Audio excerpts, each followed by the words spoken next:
আজকে যাচ্ছি আমি আমার বাপের বাড়িতে বাবার জন্মদিন সেলিব্রেট করতে। বাবা কিন্তু জানেও না এই কোকটা নাকি আমার ছেলে আমার বাবাকে গিফট করবে। আমার বর রেডি হয়ে গেছে, রেডি হয়ে গাড়ি বার করা হয়ে গেল। গাড়িতে উঠে ছেলে বলছে আমি আজকে তোমাদের ড্রাইভ করে নিয়ে যাব। করেছি, আমার বর ফোন ভুলে গেছে। আবার ফোন নিতে বাড়ি আসলাম, তো রওনা দিয়ে দিলাম। রাস্তায় যেতে যেতে দেখলাম রাস্তার প্রথমটা ফাঁকাই ছিল, তারপরে গিয়ে দেখি মেন রোডে প্রচুর ভিড়, প্রচুর জ্যাম। ট্রেন এদিকে এসছে, আবার গেট পড়ে গেছে, এদিকে আবার ঝড় উঠে গেল। ঝড় ওঠার সাথে সাথে দেখো কি গাছপালা পাকা সব নড়ছে। আমরা ততক্ষণে বাড়ি পৌঁছে, এই যে আমাদের বাড়ির মন্দির, কালী মন্দির, এখানে আমার মা কাকিমা সবাই পুজো দিচ্ছিল।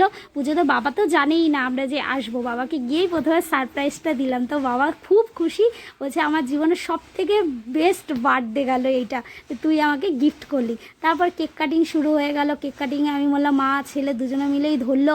আমার ছেলে বলছে দাদুকে আগে আমি কেক খাওয়াবো না, আগে মা খাবো।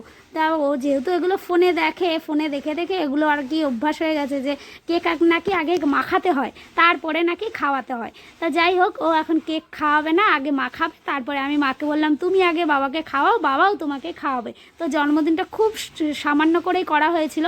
তারপরে এখানে খাওয়ার আয়োজন। আমার ছেলে বলছে খুব খিদে পেয়েছে মা। মা বললো এখানে সবাইকে কেকটা কাটিং করে দিয়ে দিতে।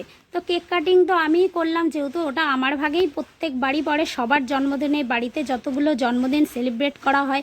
তারপরে আমি আমার বোনকে বললাম যে আয় আমরা দুজনে মিলে বাবাকে খাইয়ে দিই। তো যাই হোক, ও আসলো, এসে দুজনে মিলে খাওয়ালাম। আমিও আমার বোনকে খাইয়ে দিলাম, তারপরে মাকে খাইয়ে দিলাম। তারপরে আমার ভাগে একটুই ছিল, তারপর খেয়ে নিলাম। যাই হোক, আমার কিন্তু মানুষকে আনন্দ দিতে খুব ভালো লাগে।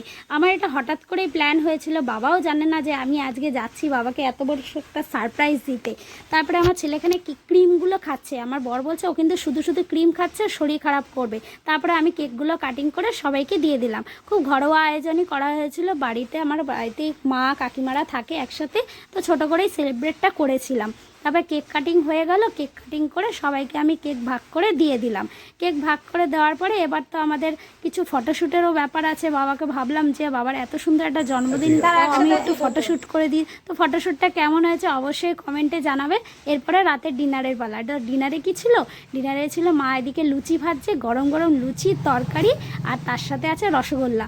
তা আমি ভাবছি মাকে একটু হেল্প করে দিই। তো লুচিগুলো আমি একটু হাতে হাতে হেল্প করে ভেজে দিলাম, যেহেতু আমাদেরও বাড়ি ফিরতে হবে। আমরা খুব শর্ট টাইমের জন্য এসেছিলাম আজকে, শুধু বাবাকে একটু আনন্দ দিতে। তো ছেলে বলছে আমি নিজে হাতে খাবো, তুমি কিন্তু খাওয়াবে না।